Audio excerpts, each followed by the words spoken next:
Hey, what is going on? So you've watched my previous video, maybe you've rolled a little bit, and yeah, now you want to know how to become better at rolling. And I have been helping with a women's beginners class, and when I roll with these ladies who are just beginning to roll, like I've been seeing things that they are all doing, and it makes me smile because those are the same things that I have done as well when I first started rolling like 5 years ago. So they're just reminding me of what it's like to be a beginner, and it's great because I know that you are going to go through these same things. Okay, so let's get into some of, these are like four mistakes I see during a roll, okay, that you will probably make as a beginner. So let's go through them. And when you find your passion, it ignites you as a person. You just feel awesome. So I was rolling with a young lady, and she completed, like, you know, when I roll with a beginner, like I don't roll like with 100% trying to smash them. Like I will reward them if they are doing a correct technique and doing it well. I won't fight at 100%. Like I'll be at, you know, like 40% resistance, or I'll do a positive reinforcement to let them know that yes, like that was a good job.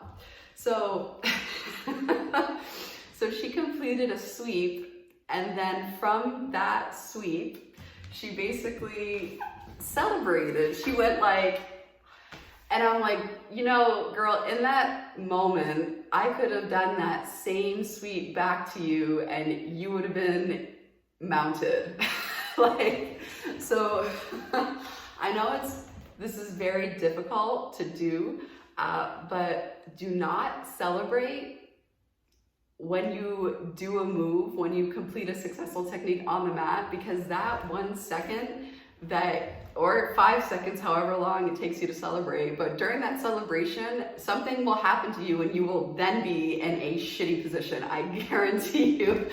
Do not celebrate, do not stop and take a picture. Like, and this is also works the same for the flip side of it. Like, do not celebrate and do not get sad. Like, it's almost like, during rolling, you have to be stoic, right? You have to be stoic and emotionless, whether you get a technique and make it work, or if you tap somebody out, or if you get tapped out. Because imagine being a beginner and every single time you get tapped out, you're sad about it.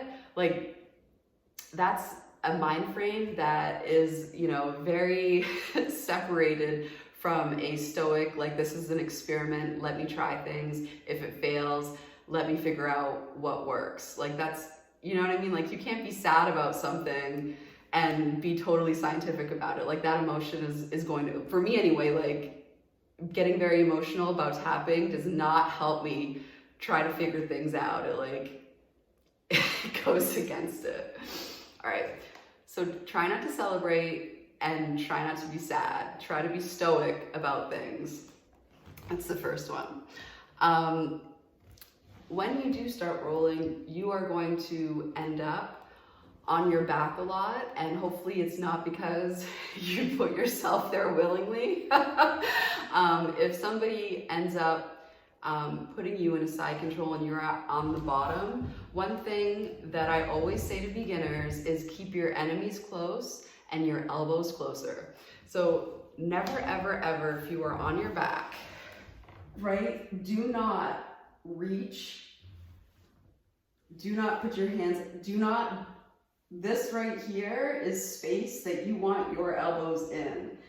This is because if you open up your elbows, then that'll get you in a world of trouble. Like, for example, if somebody has you, is on top of you in the mount position, you open up your elbows, they're just gonna slide their knees right up, and then all of a sudden you can bridge and it's not going to affect them. So you've just gotten yourself in a worse position. Or anytime that you reach out, you are setting yourself up to be armbarred. So that is a principle that, like, as a beginner is so valuable. Keep your enemies close and your elbows closer. Those puppies need to be glued. Like, this is you doing jiu-jitsu.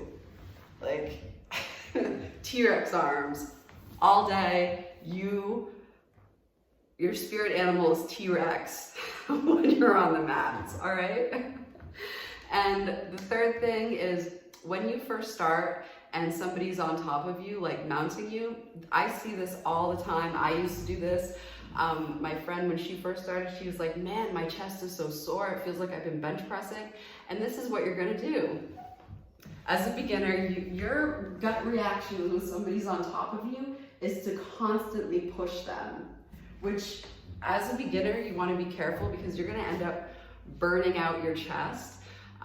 You want to think about the techniques that were taught to you during class of how to escape being mounted, and try your best to avoid just trying to bench press their chest off of you, because that's only going to set you up to get armbarred, and that's only going to set you up to be sore.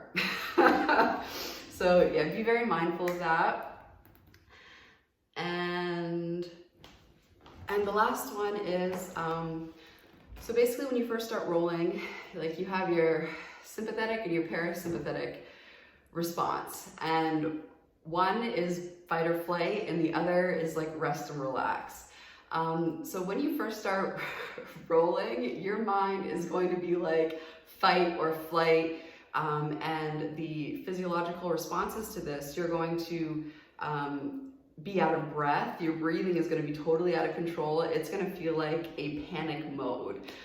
So that's something that you're going to experience, and trust me, it is absolutely natural. It is absolutely normal.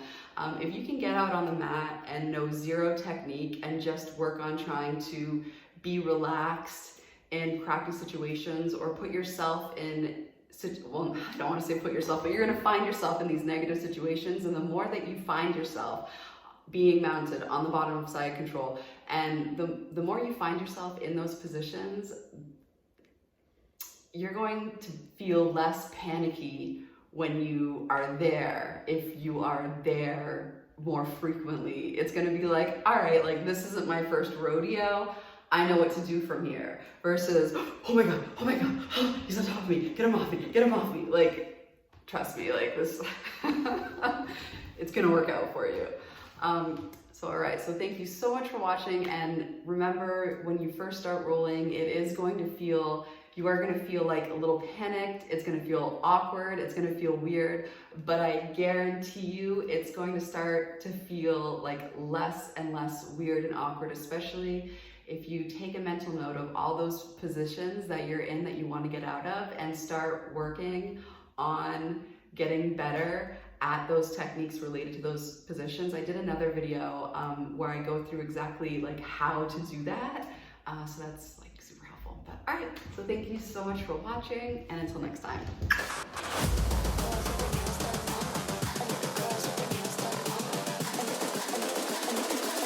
I think the girls with their nails done now.